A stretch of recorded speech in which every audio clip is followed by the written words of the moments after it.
Get the latest Impact podcast right into your inbox each week.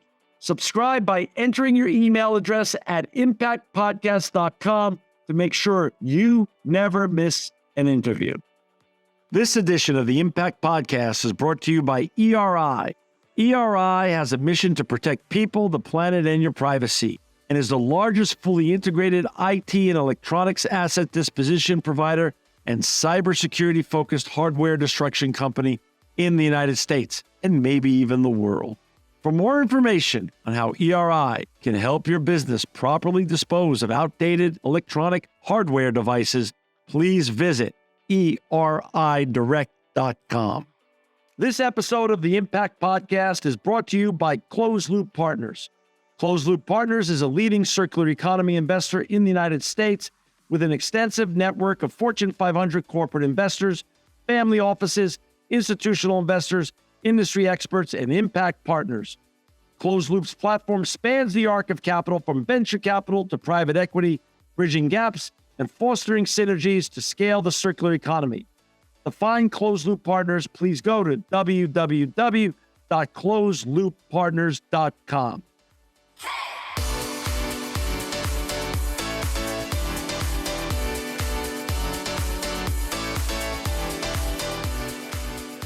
Welcome to another edition of the Impact Podcast. I'm John Shigerian, and I'm so honored to have with us today Chen. She's the author of this wonderful book, Like a Wave We Break, a memoir of falling apart and finding myself. Welcome to the Impact Podcast, Jane. Thank you. Thank you for having me. You know, Jane, before we get into the book, I want to get into your backstory a little bit.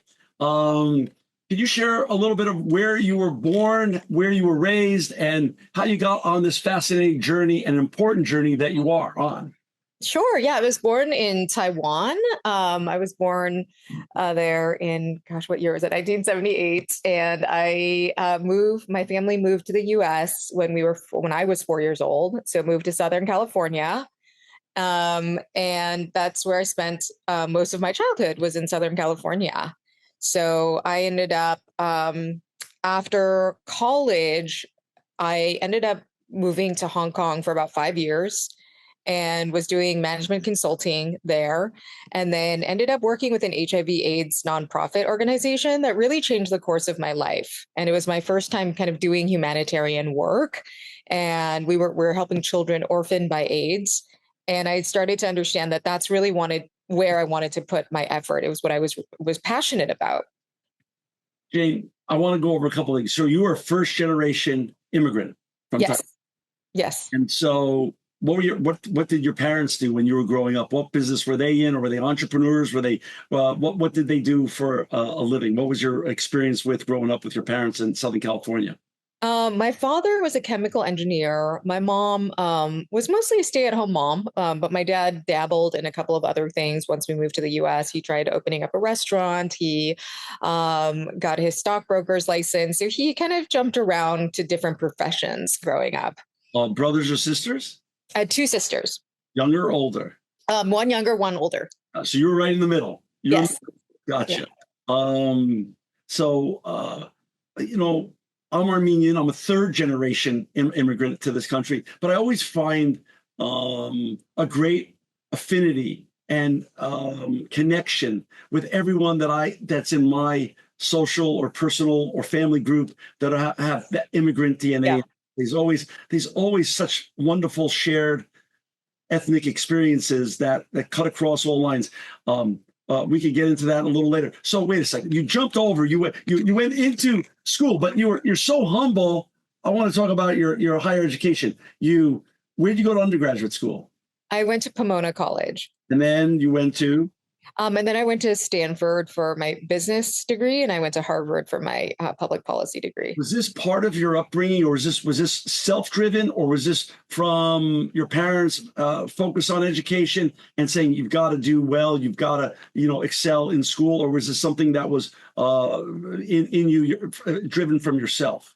It was both. I would say my parents definitely had a huge focus on academic achievement, and they sacrificed a lot to move us to the US. And so, I think for my father, especially, it was really imperative that we succeed and become independent. And I think for so many immigrant families, that's what makes it worthwhile, right? To see like those sacrifices are worthwhile if your children succeed. So funny you say that. That makes total sense to me. Um, a lot of my um, ABC friends, American-born Chinese friends, and others, and those that were still born on the other side, they tell me about their tiger moms. Was your mom a tiger mom, a classic tiger mom, or not really? I would say it was more my dad. He was the one who was like very strict. He, yeah, everything was about success and achievement, especially, in academics. And it's interesting you asked about where I was born. And as I wrote the book, I started to understand like what were my parents leaving? What was the Taiwan that my parents were leaving? Well, Taiwan was under martial law for 38 years, during which hundreds of thousands of people were killed, raped, disappeared. It's something that people didn't talk about for many, many years because just talking about it could get you killed. Hmm. So there was that level of silencing and oppression. And as I really did the research for this book, I started to understand, oh wow, that is what my parents were leaving and why they wanted to come to America to pursue freedom and economic opportunity and all of that. And so again, I think when you are leaving that kind of situation, it's just even more imperative that for your children to succeed. So funny you said that. One of my father's colleagues back about, I'm 63. So one of my father's colleagues about 40 years ago, it was a Jewish guy named Hilton Kaufman. And and one day he was a very successful guy. And I said to him, why do you work so hard and long hours and you're driven to succeed so much? And he goes, I don't want to shame the sacrifice my ancestors made to get us to America and escape the genocide and everything that we were going through. His grandparents' generation of survivors of the Holocaust. And the stories of my friends on both sides of the ocean always ring true in terms of this Mhm. seems like the first and second generation, third generation. I even feel that burden. I don't want to let down all the sacrifices my grandfather and my grandparents made to get our family to this country. Did you have that burden? Did you feel that burden when you were growing up at any point or as you became a young adult that, hey, my parents did all this, so I have to perform. I can't just slide or take it easy or feel entitled in any way, sense, or form. Kind of. I don't think it was like I wasn't thinking about their sacrifices. They never really talked about that. That's only something I started to understand later, but it was just something that, we were punished if we didn't do well in school. And we can go into that later, but there was a lot of violence in my home growing up, and I didn't understand until much later how much that affected me. Got it. Talk a little bit about you started working after Stanford and Harvard. I mean, great schools. And what were you set out to do? What was your career looking like? What did you envision your career looking like when you got out of both those amazing schools? So when I was at Stanford, I took a course at the design school in which my team and I invented a low-cost baby incubator for premature babies in underserved communities. Our technology was portable and it could work without constant electricity and was also a fraction of the cost of traditional incubators. So we invented this product. We called it Embrace, and we decided that we were going to turn it into an organization. And this was a product that was intended to help people in developing countries where there isn't stable electricity, where there isn't access to traditional kind of medical devices or even hospitals. And so that's what this was invented for. And you were feeling, I assume, without knowing strictly the numbers, there was a huge void in the marketplace for this, and a great need for this, and a massive total addressable market for this. Yes, there's about 15 million preterm and underweight babies born every year. Many of those are born in developing countries. And it was something, as I learned about taking this class and then embarked on inventing this project, I just felt so strongly about this work. And then as I was graduating from Stanford, my team and I, we hadn't thought we would continue the project beyond the class, but we thought, gosh, if we don't move this forward, no one else is going to. And we have this great idea here. And so the four of us decided we were going to turn it into, at first, we turned it into a nonprofit and we moved to India. So India is home to 40% of all the world's premature babies. And we thought, if we want to do this right, if we want to both continue developing the product in a way that is most appropriate to the local market, but also figure out, manufacturing, distribution, all of that. We have to live and breathe the air of the customers that we're serving. So I ended up living in India for the next 4 years to get this off the ground. And it was so challenging. I mean, it seems like a simple concept, but we were doing a medical device, which meant we had to do clinical studies, we had to get regulatory approvals. We had to set up our own manufacturing facility because we couldn't find a manufacturer who could do this to the quality level that we wanted. You take a typical startup, which is already very, very hard, multiply that by 100 in terms of difficulty. And that's what we were doing. And we were also trying to serve, the poorest people in the world and working with these very bureaucratic, corrupt government systems.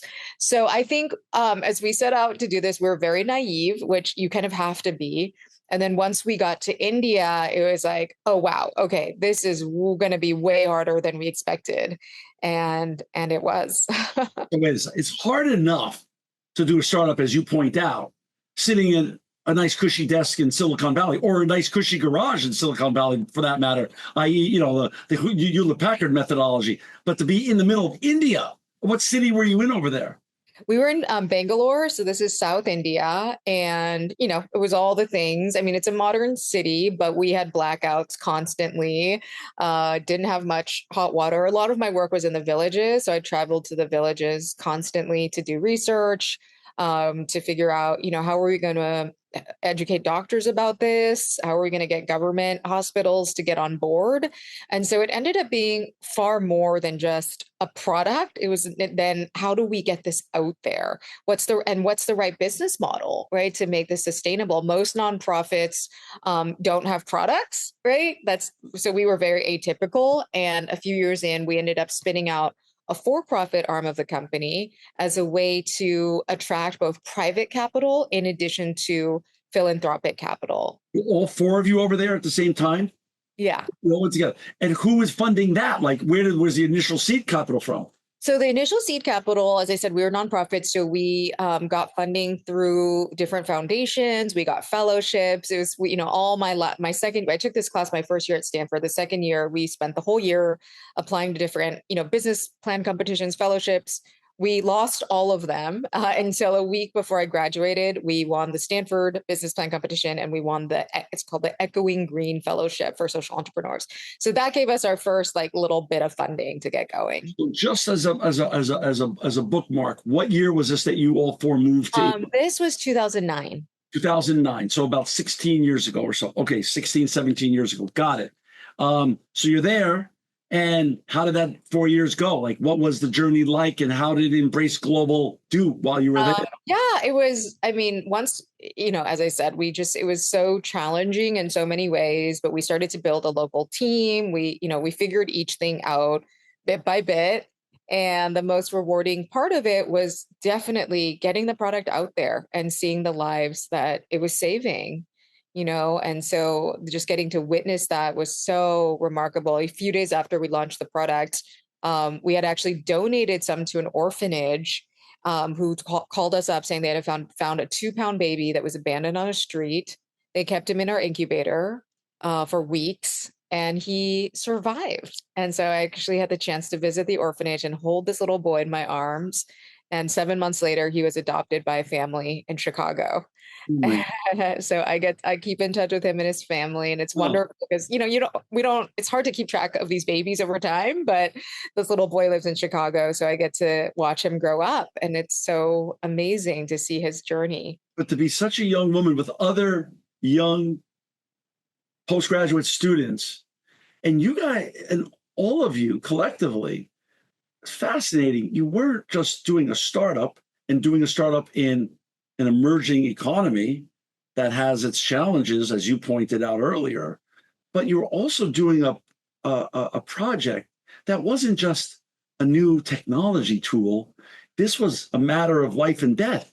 Yeah. And I think that's what made it so both rewarding and challenging, Yeah. because it made us, want to give everything to the mission. But, truth be told, it also led me to extreme burnout because it was a matter of life and death. Right. So when the years I was living in India, I never took a weekend off. I, typically worked 15-hour days. I didn't make a single friend the entire time I lived there because that's not true. I made one friend outside of my office. I made one friend, Okay. but because the mission was my life. And I wasn't going to leave India until we had gotten the organization to a certain place. Like I felt it like almost a personal responsibility. And I remember going into these villages and meeting so many women who had lost their babies and just feeling this obligation to help. And I didn't know where that drive came from until much later, until everything fell apart. Well, so I've read and done the homework on Embrace Global use that your product saved over 1 million babies over the course of the years. That's a Yeah. As of last year, we reached 1 million babies, which was the goal we had set out as students at Stanford. We had no idea how long it would take, but it took about 17 years, and it's exciting to see that it's reached so many babies. Jane. Most people it could be said that most people don't get to save one life in their life. Nonetheless, 1 million lives.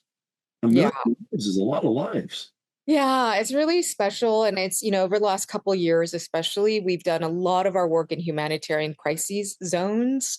So every place from Ukraine to Sudan, to Syria, to just places that are stricken by humanitarian crises. And so those areas, it was amazing to donate 3,000 incubators to Ukraine and hear from the nurses and doctors on the ground how much the incubators were helping because they could use them in bomb shelters. Wow. So that has been really rewarding.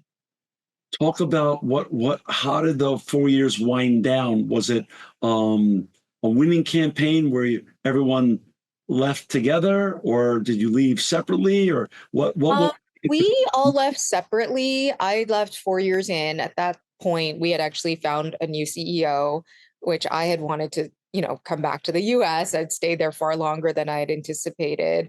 And so I continued on with the organization, but we had new leadership in place. But that's kind of when the big challenges started. Up until then, we had lots of challenges, but then we had like some really serious challenges that were back to back between years 4 and 10 of the organization. The first of which was, pretty soon we realized the economics didn't make sense to manufacture and distribute a single product on our own.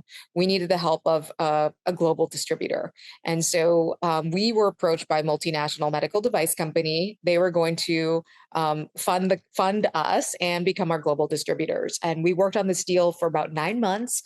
And then right before we signed the paperwork, their CEO stepped down, who was the main advocate for the deal, and they pulled the plug on the whole thing, which meant we no longer had financing and we no longer had a distributor. And so that was kind of the first of a series of major, major setbacks that ultimately led to us shutting down the company 10 years in. So after you left, after 4 years India, the company continued while you were in the United States, and you were running it in the United States with the team. It was Yes. still a team in India at that point Yeah. too. So we had a couple of different pivots. So that happened. So I was working on this deal back in the US. That deal fell through. Then we had to figure out, okay, what's the new business strategy, right? How do we make this financially sustainable such that we're not only reliant on donations? That's why we had spun out the for-profit arm.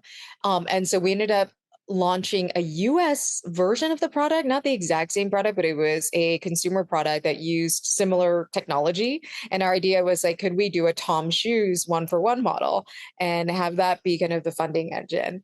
So initially that went really well, but then a manufacturing error led to us having to recall the product in the US. So that was like the second major setback. And then the third setback at the 10-year mark was, we had run out of funding and there was supposed to be a acquisition of the company. And then so this time we had signed all the paperwork for the deal to go through. And after signing, just waiting for the bank transfer, the acquiring company shut down.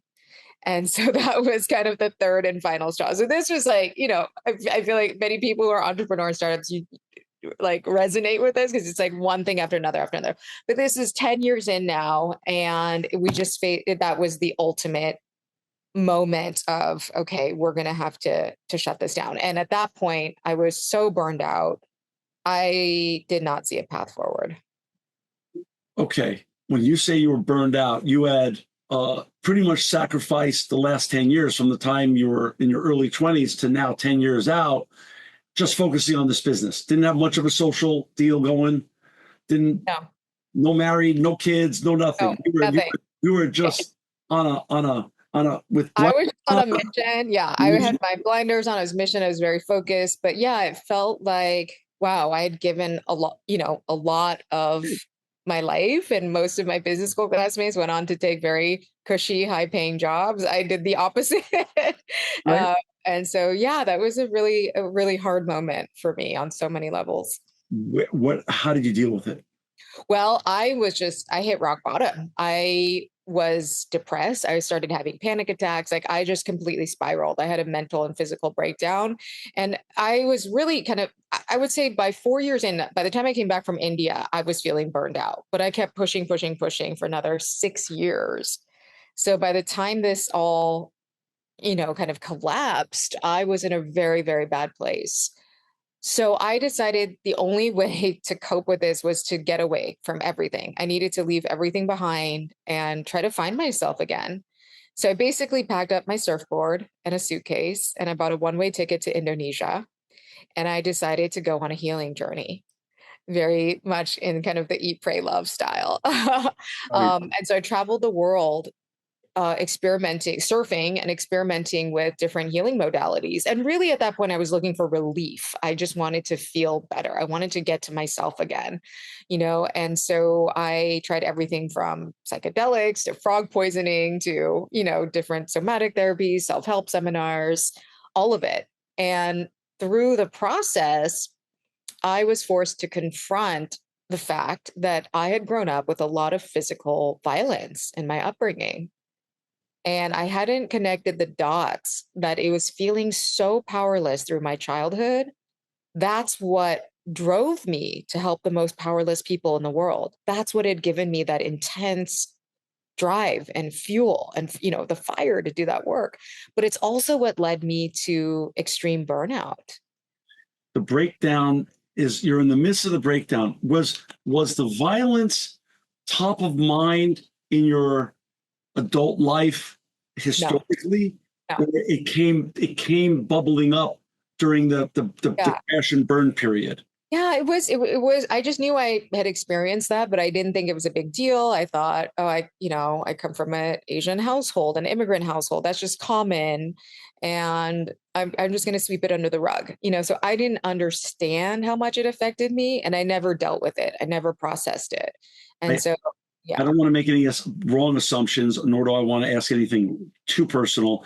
Was the violence in and around the house or against you personally? Even though it's against you personally. Yeah, I got beaten up a lot. And so it was me personally. And there were just some moments that, it's all in the book, but there are some moments where, it didn't make sense to me why I was getting beaten up.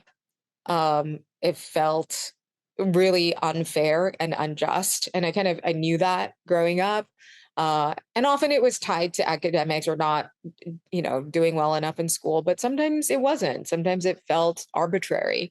And so there was a lot of repercussion of that I didn't understand until I was forced to look at it. And that's what this healing journey led me to do. Were your siblings subject to the same violence? Yes. Yeah. So although you were singled out as a group. It wasn't you didn't get the violence and they didn't. It was the three of you. Yes. Together. Have they gone through similar journeys that you've shared together? Has it been a healing experience? Writing this wonderful book, has that been a healing experience for the three of you together? We've all had our own ways of processing this, but I try to respect their privacy, and so I always prefer just to talk about my own personal experience. Got it. Got it. So you're on the healing journey. By the way, I've heard from my friends. And one country, I've been all around the world many, many, many times. And a lot of time, I've spent a lot of time in Asia. I've never been to Indonesia, but my friends who are surfers tell me that's some of the greatest surfing on the planet. So I assume that's why that was the big stop for you over there. That was the first stop, but I ended up like traveling around the world and having the opportunity to work with some of the best teachers and healers. And I won't ruin the story because I want people to read the book. But Tony Robbins ended up playing this pivotal role in saving my company later. And also that was like the start of my healing journey, was getting to work with Tony Robbins. And so that was the start. But then I ended up, working with so many incredible teachers and people who just held space for me to grieve and to feel the feelings that I'd pushed aside for so many years. Shout out to Tony Robbins. He's helped a lot of people. Talk about a guy who's helped millions of people. He is truly still an inspiration. Still an inspiration. He's such an inspiration, and he just was so serendipitous. Before I left for Indonesia, I watched his documentary called I'm Not Your Guru on Netflix. Sure. I didn't know much about Tony until I watched the documentary, and I thought, oh, I have to go to his event. And I didn't apply to go. I didn't reach out or anything, but his team reached out to me about 3 weeks later, out of the blue, saying that Tony had found out about Embrace, my company, and he invited me to go to Date with Destiny, his big event, as his guest. So it's like just this incredible stroke of beautiful serendipity that led to him ultimately saving the company. Because once I told him and his team what happened, they orchestrated a deal that allowed the company to be saved. I want to toggle between the healing journey, but I want to go into the book. When did you have the epiphany to, or the aha moment, or whatever we want to call it, to write this beautiful book, Like a Wave, We Break? Really coming out of the healing journey, not out of, but I would say at least a year into it, I realized I really wanted to write about my experiences as a way to help other people who had been through anything similar, and I think all of us have experienced trauma, whether that's big T or little t, but we've all experienced adversity in our lives, and it shapes us, and then oftentimes, and I see this particularly with social entrepreneurs, people who are trying to make impact in the world, that it comes from this place of wounding. Right. And so it gives us that fire, as I said, but it also becomes our shadow. And I see so many people fall into the same pattern where they burn out as a result of this work.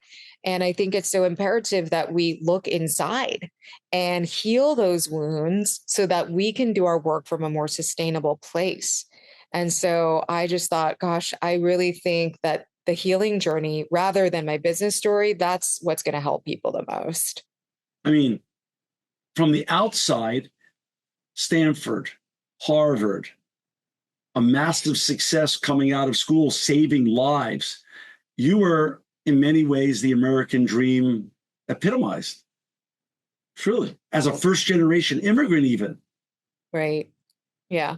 But what's funny is my parents never saw it that way, because to them, it was like, you're going to nonprofit work. Why aren't you making a lot of money and doing a corporate job? They didn't understand the concept. And so in many ways, I felt like a failure in their eyes. Like I completely went against the grain because I was following my heart. And so truth be told, even though I was doing all these great things in the world, there was still this part of me that just always felt like I wasn't enough, no matter how much I did. Well, that makes sense because they're from like me, they're from the Gordon Gekko generation of greed is good, more is better. Yeah. You're part of the first wave of that generation of really, you want to not only make a paycheck and make a living, but you want to make an impact.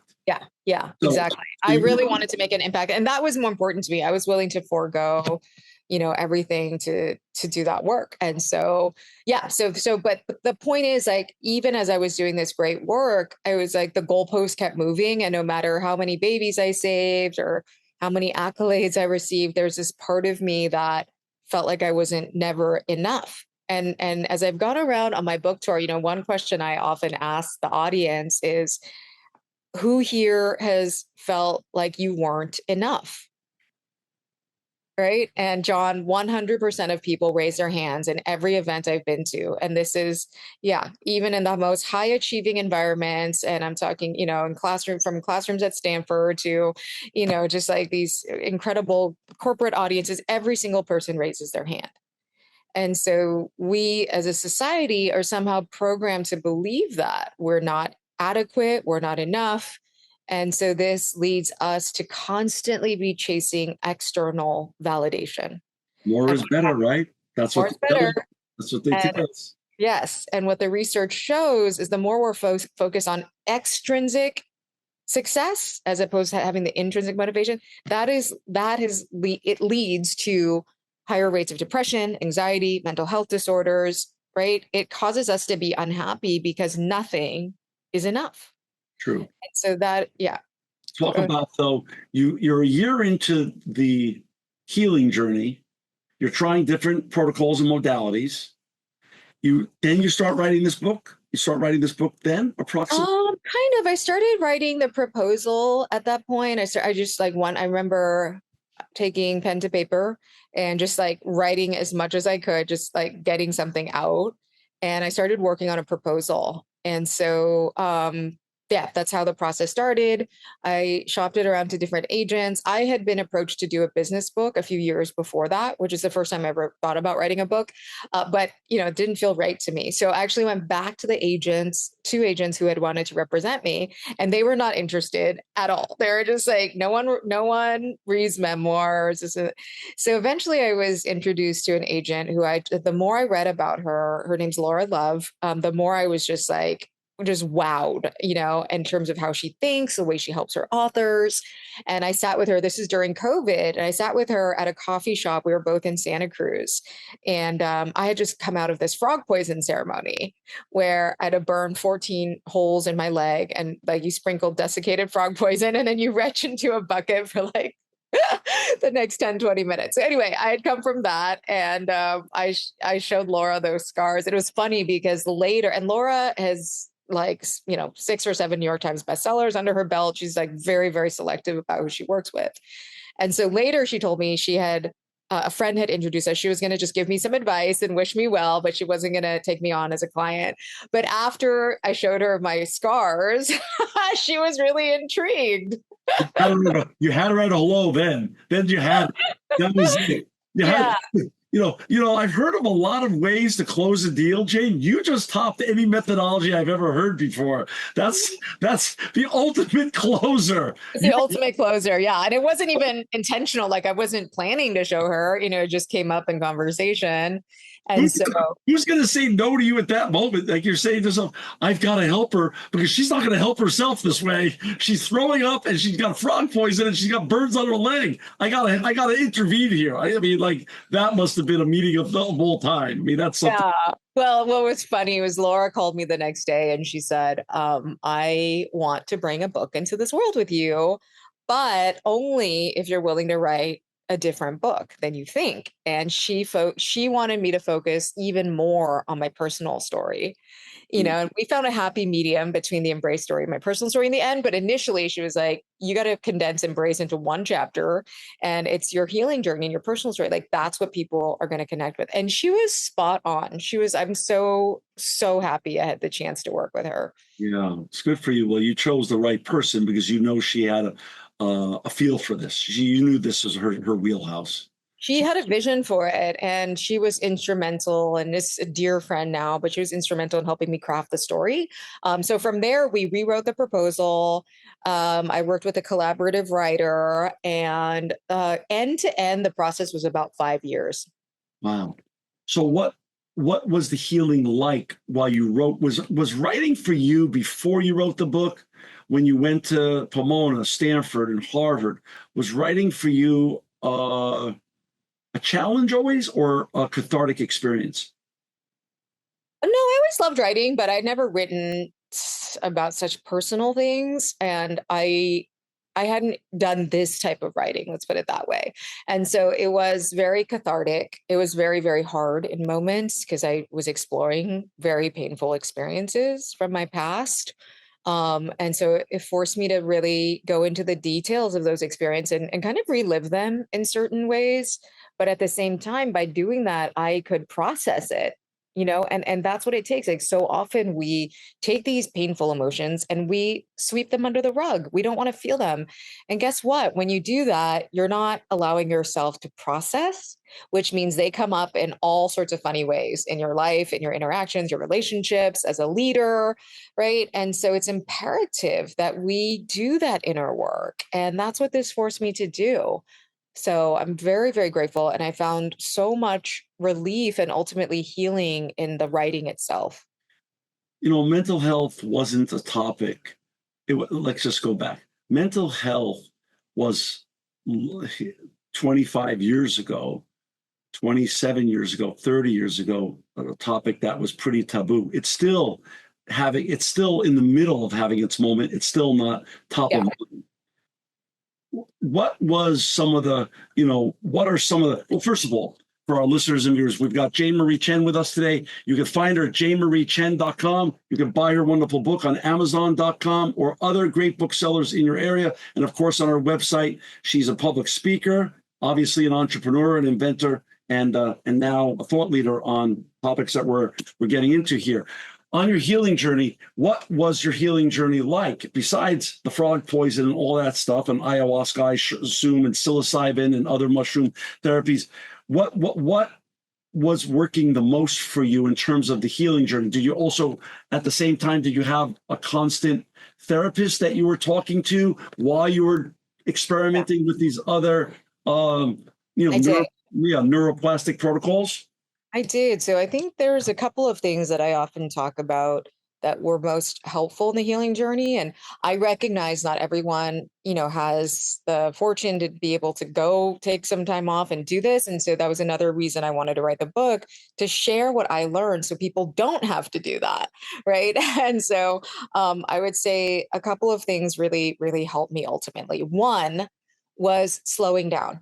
Right. So we live in this do culture. And even in my healing journey, I had my spreadsheet with all the modalities. I was going to try everything. And it wasn't until I really slowed down and allowed myself to start feeling these feelings, right? Feeling these difficult emotions that I could get somewhere where I finally started to process. The other thing I often talk about is reading The Body Keeps the Score by Bessel van der Kolk. Yes, so beautiful book. One of my favorites. Yeah. And that really woke me up to what is trauma. Trauma is not a thing that happened in your past, right? Trauma actually affects the wiring of your brain and your nervous system such that you're bringing the past into the present, and it affects every part of your life. And so it's not something you can just say, oh, that happened back then. That's not how trauma works, right? Trauma is also stored in our limbic system, not in our thinking brain, the neocortex, which means for me, talk therapy was never that helpful, right? Because that talk therapy is at the level of our neocortex, our thinking brain. And so that's why I needed to do therapies that got into my feelings and into deeper levels of consciousness. After I read that book, I became so obsessed with Dr. van der Kolk that I stalked him until he agreed to become my therapist. So I've worked with him now for the last 3 years as my therapist, and that has been tremendous in terms of providing me, the support I really need in my healing process. You are still the ultimate overachiever. Yeah, maybe. Yeah, I really had the Avengers of trauma support. So I worked with Bessel. Bessel introduced me to Dick Schwartz, who wrote No Bad Parts, and he is the founder of Internal Family Systems. So that's another therapeutic modality that I often recommend to people. Are you familiar with that? Tell me, say more. Okay. So internal family systems, or parts work as it's referred to, is based on the premise that all of us consist of a multitude of parts. So John, you might have the perfectionist in you, the inner critic, the people pleaser, the overachiever, right? I'm making all of this up, but Right, these are right. all parts of yourself. Yeah, yeah. And you have parts that carry difficult feelings like shame or abandonment or rejection. So the goal of this practice is to be able to recognize and have compassion for all of the parts of ourselves, right? Instead of like shaming parts of ourselves or banishing them, to really intimately become familiar with them, right? And then to almost reparent ourselves, Mm. to come to love and have compassion for each of these parts. And I have found this just one of the most effective tools I've ever come across. For folks who are interested, I've actually taken this and developed just a very short 1-page framework that you can try on yourself. It's on my website, it's a free download. So check out the resources page of my website if you have any interest. But it's just by far one of the most effective healing modalities I've come across. Jane, what about historical trauma? I've been reading more and more and working with my professionals that I work with on these issues that we all have, but some work on them and some don't, on trauma that's Inherited. generational from families like yours that that escaped not nice circumstances.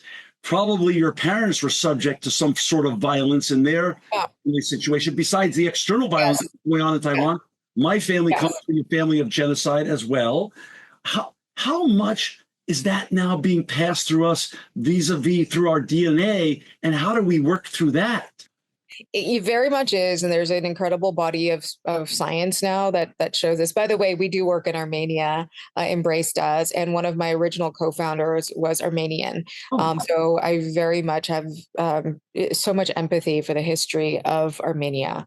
mhm. But indeed, this is getting passed down into our lineage. And so I think this is why it's even more important to do the inner work and to understand, right? To part of what I said at the beginning was this book helped me to go into my family's history, to understand the histories that they came from and the ways my parents were raised that led to what happened in our home.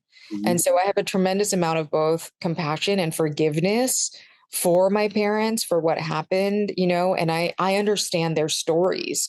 And so I think everything to me starts with compassion for ourselves and for others.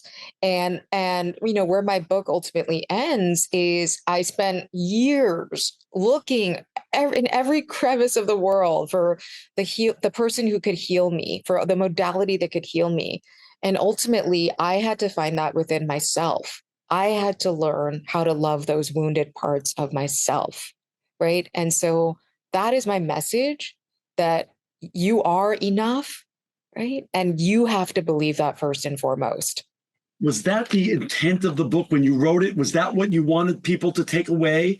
And then when people have now read your book and they are writing to you and emailing you or DMing you, what are some of the great unexpected results that you're hearing your readers Yep. come back to you with, that they got out of this wonderful book, which is so important in today's times? Thanks. Yes, no, well, that's been the most rewarding part Yeah, of this whole journey is I get letters from people almost every day saying, thank you for making me feel less alone. right. Like I didn't know I could talk about these things, especially in immigrant families. I wanted to break the silence. People have said to me, like one person said he booked a ticket home to see his parents right after finishing my book so he could have conversations with them that he had been avoiding.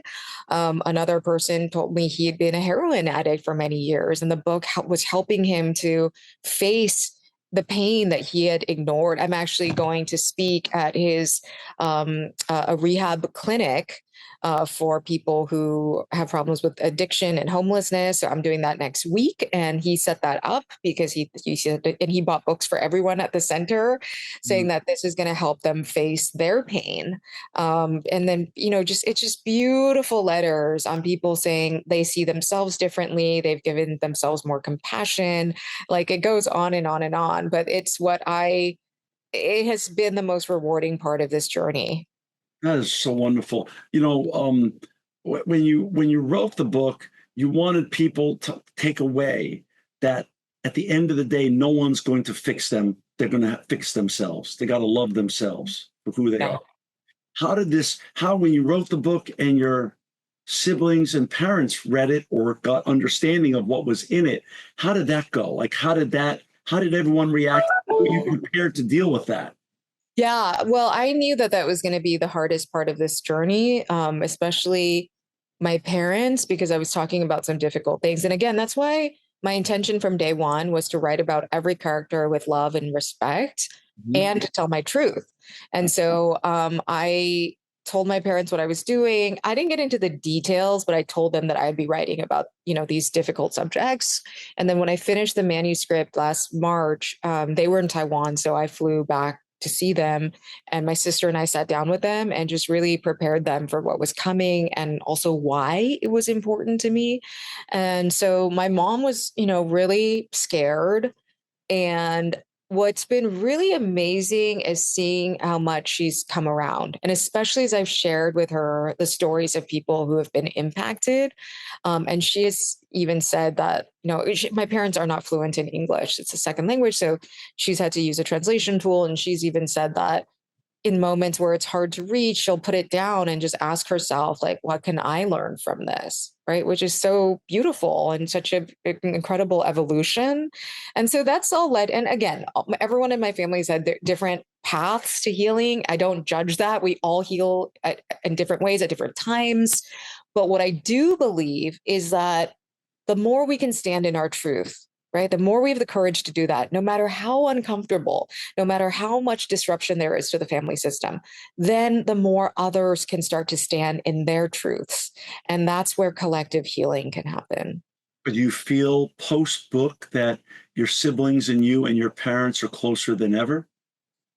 Yes and no. I think the book has brought up a lot, and so everyone is still kind of, I think, coming to process in different ways Sure. and at different paces.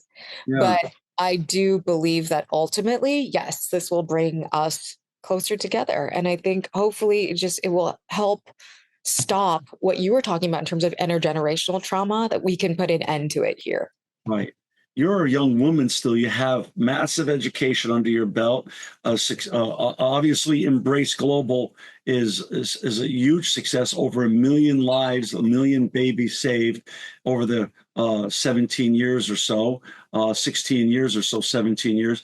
What are you going to do now with the success of this beautiful book, Like a Wave We Break, and you're speaking, you're doing more public speaking now than ever before. What do you envision the next 2 or 3 years look like for you?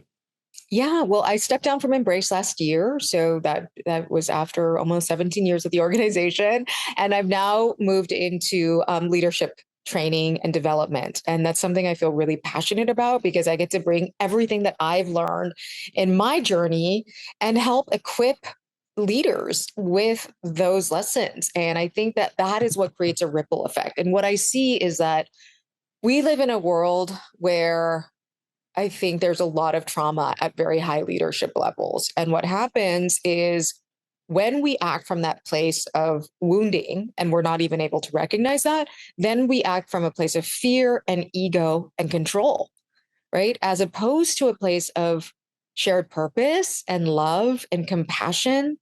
And so the only way I think for us to have a harmonious society is for each of us to do our inner work, especially at those leadership levels, because we have people in leadership positions that are making decisions that are affecting hundreds, if not thousands, if not millions of people.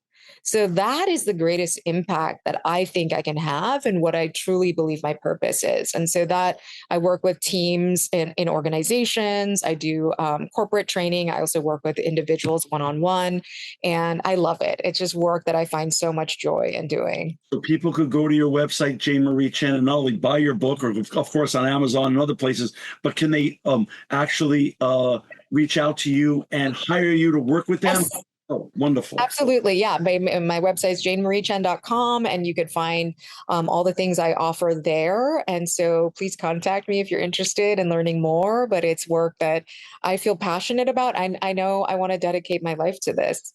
Lessons learned as an entrepreneur. What I find to be one of the saddest things that you said today is when you went to India, you were so mission focused and soul focused to make one friend in 4 years. I mean, being an entrepreneur, as you know already, a startup entrepreneur is it's a lonely enough journey. It is. I mean, you made it even. I mean, it's even a lonely. Is it possible, or is it part of your learnings now? Of course, in retrospectively speaking, which of course is always 2020 versus prospective vision, that work can also be a form of medicating ourselves. And oh, absolutely. Yeah, I say that often. I just did a TED talk. I'll share the link with you. But in it, I say, some people numb their pain with substances. I numbed mine with productivity, and many people do. Right? That's acceptable. It's acceptable. Yeah, and that's what I think is leading to these epidemic burnout rates in this country, and epidemic levels of burnout, exhaustion, anxiety, all of that. That's what's leading to it, because we don't want to feel our pain. So what do? We grab a glass of wine, we turn on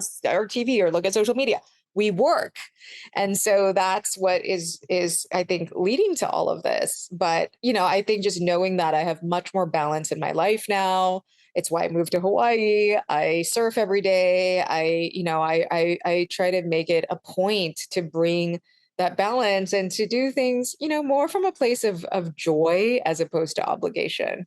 So fascinating. So you mean the four of you, when you went to India, you were the social network for each other. There was really nothing else. That's incredible. Yeah. I think even during that whole time, we started getting, my belief is we started getting more isolated as people from the advent of the internet. So let's just call it 98, the year Google was founded. And then COVID hits and we become even more isolated. So I think the isolation crisis and the loneliness crisis is only growing more than ever. So I think the timing of your books, the timing of your book, and the timing of your mission and your wisdom couldn't be better, because I think there's so many people out there that are seeking but are unbelievably lost at this point. So too. I think so too. So yeah, I hope this book can bring healing to many. Jane, I thank you so much for your time. I thank you for this beautiful book. To buy this book, you could go to hire Jane for leadership or other counseling. You could go to JaneMarieChen.com. You could buy this book on Amazon.com or other great booksellers, wherever you are, wherever you live. This is a great book. I thank you for your time. I thank you for your wisdom and your journey and your bravery and courage to share what is not an easy story to share, Jane, but because you shared it, I think you're going to not only rack up the 1 million babies that you've saved over your life, but you're going to really effectuate positively millions of lives around the world with the wisdom that you've shared in your book. And I just wish you continued great health and success. Thank you so much for all you do and the impact that you've made on this wonderful planet that we're in. Thank you, John. It was wonderful to be on today. This edition of the Impact Podcast is brought to you by Engage. Engage is a digital booking platform revolutionizing the talent booking industry. With thousands of athletes, celebrities, entrepreneurs, and business leaders, Engage is the go-to spot for booking talent, for speeches, custom experiences, live streams, and much more. For more information on Engage or to book talent today, visit letsengage.com. This edition of the Impact Podcast is brought to you by ERI. ERI has a mission to protect people, the planet, and your privacy, and is the largest fully integrated IT and electronics asset disposition provider and cybersecurity-focused hardware destruction company in the United States, and maybe even the world. For more information on how ERI can help your business properly dispose of outdated electronic hardware devices, please visit eridirect.com.